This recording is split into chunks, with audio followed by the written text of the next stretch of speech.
Good morning. It is Friday, September 27th. I'm Karen Zakalak. And I'm Charles Perez. Another very wet, weather-worn day as Helene is set to bring historic rain that'll trigger even more flooding. News 13's Rex Hodge is standing by in Haywood County, where we have a flash flood emergency happening right now. We'll have an update on the conditions there. And News 13's Gracie Matisse is live in Buncombe County with what's happening nearest to us right now. But first, let's start off our live team coverage with meteorologist Megan Danahay. Megan, tell us what the latest is right now. Yeah, I want to start, you guys, with Haywood County. We're looking at more very heavy rain, steady, solid, widespread heavy rain moving into the southern half of Haywood County right now, and that will be spreading to the northwest over the next hour. It's getting dangerous here, so as soon as we're done with this live shot, we need to get out of here as well. We've got an officer coming over here and advising us to get out of here as well. So just very quickly, this is the Pigeon River. You see how high it is. This is one of the bridges here in the Clyde area. The water is hitting it. Also debris is coming in, and every now and then you can hear a big thump as debris hits the bridge here. We just wanted to see how much the water was rising here. I'm going to turn your attention here. The swift water crews with Asheville Fire Department. It seems like they're setting up, blocking the roads. We haven't really been able to talk to them too much yet, but really in the thick of it there is that ambulance. Now, we did see that ambulance trying to drive through the floodwaters. We're not exactly sure why they were trying to do that at this point. But as you can see, those swift water crews backing up towards that area. We did hear that that ambulance was cleared, so there is no one there. But as far as the reason of why they were there, not clear at this point. We are still feeling the impacts from Helene, even though the storm has moved out of western North Carolina. Well, take a look at this crazy video sent in by some News 13 viewers. Major flooding has washed out the road to the North Fork Reservoir near Black Mountain. The rushing waters are from the North Fork of the Swannanoa River. Whole house.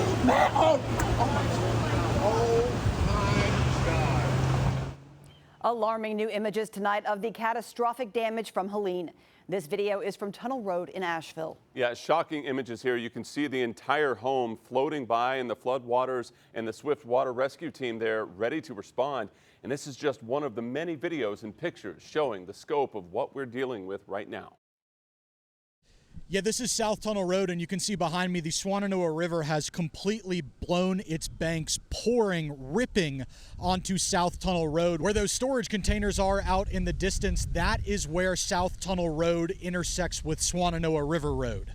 We are about a mile from the Biltmore Village, which we also know is underwater. You can see a large law enforcement presence, fire, police. We have observed search and rescue swift water team go out onto the water several times. It is unclear who or what they are looking for. We've also seen several of these tall light poles come down in the middle of the running water. They're bringing down power lines, cell lines, as well as traffic lights. Catastrophic devastation can't be fixed by a single person or group. It takes everyone. And here in Bakersville, that community spirit is shining. One business, shattered by floodwaters, is literally building a new road forward. When I first got back here on Friday, I had to swim to get the trucks out. Aaron Young's family business took on a tremendous amount of water. This was the propane showroom. Normally this place is full. Now, It's in that pile right there. no time to dwell on that. We can take this truck. He's got work to do I had to swim to get it. because the damage That was the one truck I was not able to get out. But right over here's that tanker truck. It floated up and floated right through the building there. stretches all the way up Crimson Laurel Way. If you want to know what we've been dealing with and the mess that we're dealing with, just take a shot of that. Young is in the business of propane and fuel oil sales. Right now, they're delivering hundreds of gallons of gasoline We're all in this together. We're all one family. to keep generators on for emergency crews. Dad had some great friends from Napanee, Indiana that came down and have been helping us. muck out all of the parts store. Cameron Sevi doesn't know Aaron Young from Adam. I just got a phone call and they said we're going, and I'm like, I'll go. But he's helping to rebuild his town. It's just like, hey, it's good people, we're good people, let's get together and get some stuff done. And what's a town without a road? My employees that can work equipment are rebuilding roads. I'm gonna tell you something, I love them folks too, and I love working for them. Meet Ronnie Bozeman. Road was just deep in mud. So I just started pushing, and we realized we had a good little bit of river rock here and a good little bit of base like you're standing on right there, the rock. And that's what roads are built on. A section of Crimson Laurel Way washed away. Bozeman and company are putting it back together. But you kind of got to flatten it out and get on grade. This is your grade. And then what you do, you just sort of kind of dump here, dump there, and just start giving it a slight rise. That's how Bakersville rebuilds. That's what made this nation great. It's people helping people and everybody pulling together. When your crop's wiped out or your barn burned down, everybody jumped in and helped, bro. In Bakersville, Justin Berger, News 13.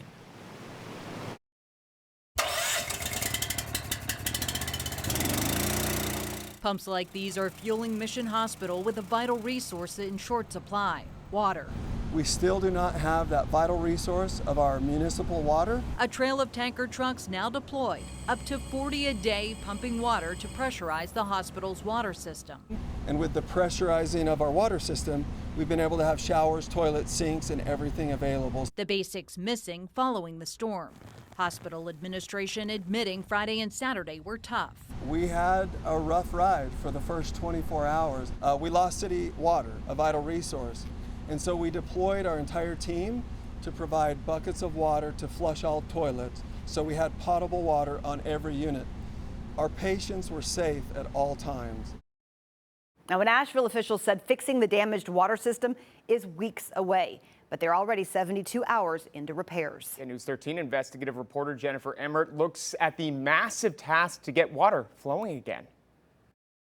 This is the road to the North Fork Reservoir, and this is where that road ends. And take a look across the way. The reason Buncombe County has hardly any water?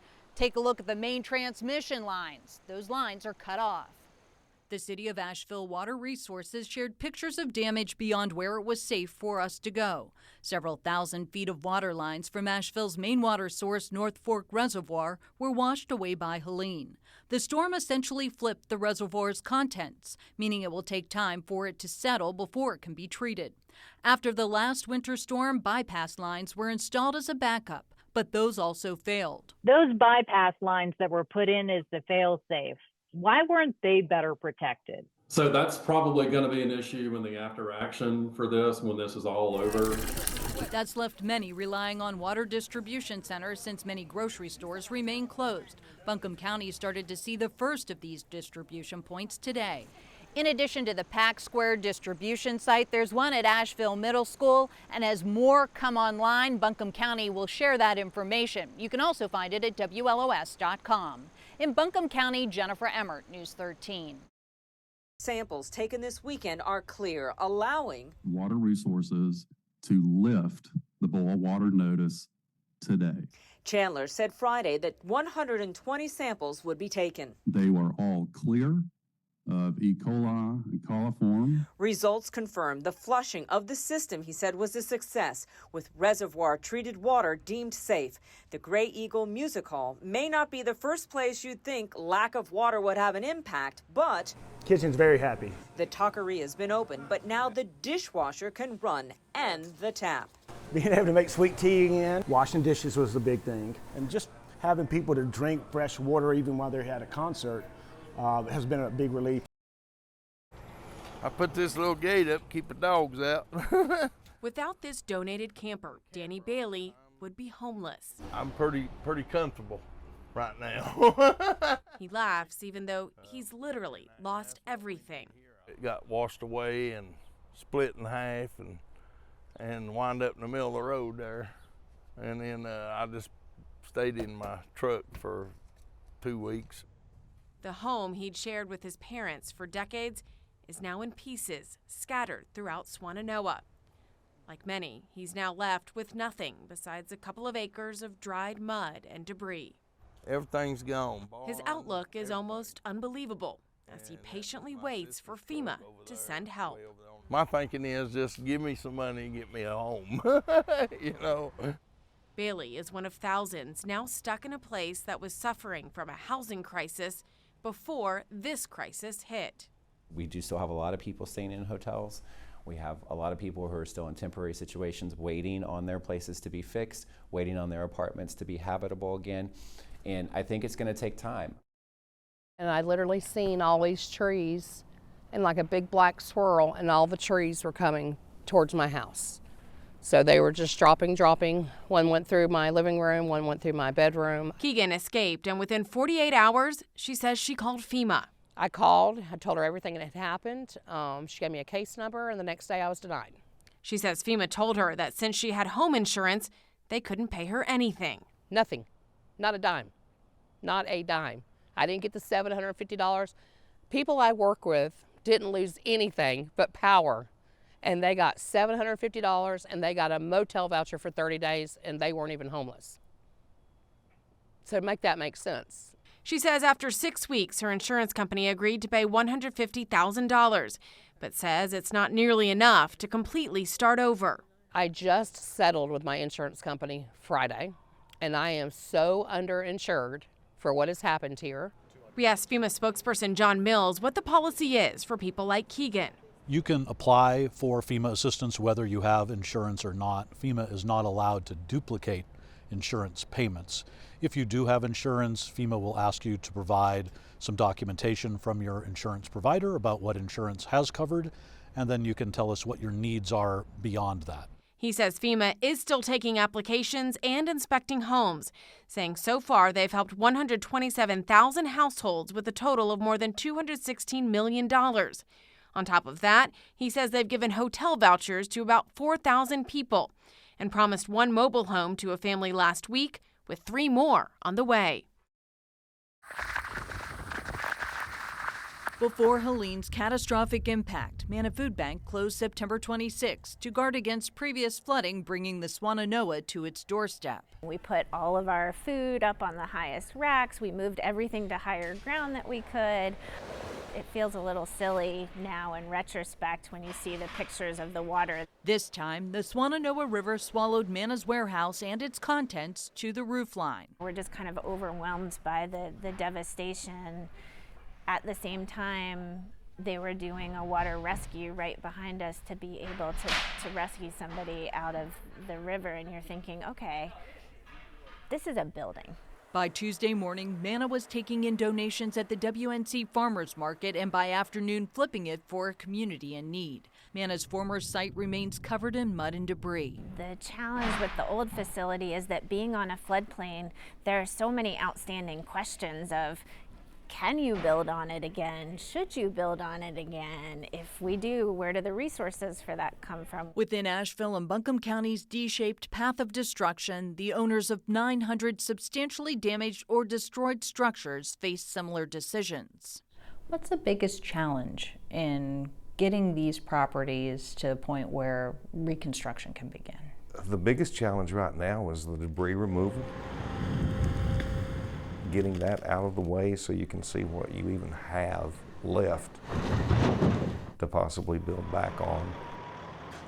Only 4% of Buncombe County's 10 million cubic yards of debris has been removed, keeping the county's 4 floodplain administrators from finishing substantial damage assessments. Asheville recently completed its 1,500. Businesses downtown yet again finding themselves trying to recover after a record river flood stage of 28 feet, something the mayor says is difficult to prepare for. But that is also met with my frustration, anger, and just disbelief about how much our cellular companies and networks has let us down. The ability to communicate with our emergency management has been completely crippled. As businesses start to open up, more and more signs like this one, open for charging, Wi-Fi connections, water to share at this business as well, and more people being able to get online, use the Wi-Fi, and connect with each other over the circumstances that they're sharing. This family lives a short distance away. They're standing outside, locked onto their phones, their only connection to friends and family. A few messages come in, yeah, not too much. I mean, a lot of my people, they don't have any service to send anything. 16-year-old Madeline Wade summing up the loss of service in one word. Isolating, you don't know if anyone's okay or what they're up to or what's going on outside of just right here. The city of Asheville has set up a Verizon cellular trailer located at the Family Justice Center at 35 Woodfin Street, and T-Mobile has cellular trucks set up at Asheville Middle School and Dr. Wesley Grant Senior Southside Community Center. I'm here on the eastbound lanes of Interstate 40 in the Pigeon River Gorge in Haywood County. When Helene came through, it just took out a lot of the pavement. As you can see, in places here it's gone. It's hard to take in the scope of the damage. Interstate 40 in the gorge remains closed in both directions indefinitely. Repairs require all levels of government. Touring the area, Haywood County Commission Chair Kevin Ensley says they've been in contact with the White House, to the governor, to local leaders. Really what we need now is to get resources here. We need money to get and expedited contracts, so we can get crews out here maybe 24/7 getting this road put back, because it's important to the region, not only for Haywood County, but for, points, east of here. NCDOT has crews on site working on a temporary shoring up contract involving pounding 20-foot soil nails into the open cut face side with the Pigeon River below. The idea is to stabilize the remaining westbound lanes, determine how best to use them at that point, and then establish long-term repairs. This bridge on a secondary road in Fairview has already been replaced by DOT, so it's clear work is underway. This bridge is one of 27 across Buncombe County that have to be replaced. From Barnardsville to Fairview, a total of 90 bridges have been damaged. This is the US 70 bridge in East Asheville, bordering on Swannanoa. Helene's Wrath, taking a chunk of the bridge. The repair job here estimated at $750,000.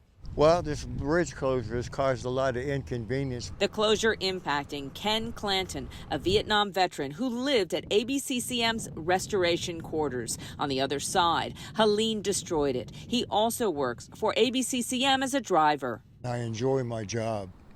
So you're just working around the bridge closure here? Absolutely. More than 100 veterans now living at this nearby motel. The Craven Street Bridge in Asheville's River Arts is closed with an estimated $300,000 repair price tag. The bridge off Tunnel and Swannanoa River closed a main artery for the retail district.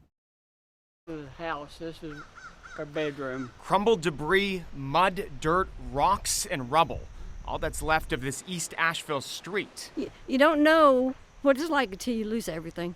Early Friday, as Helene's heavy rain rushed in and rivers rose rapidly in western North Carolina, Mary Moss and her family managed to escape.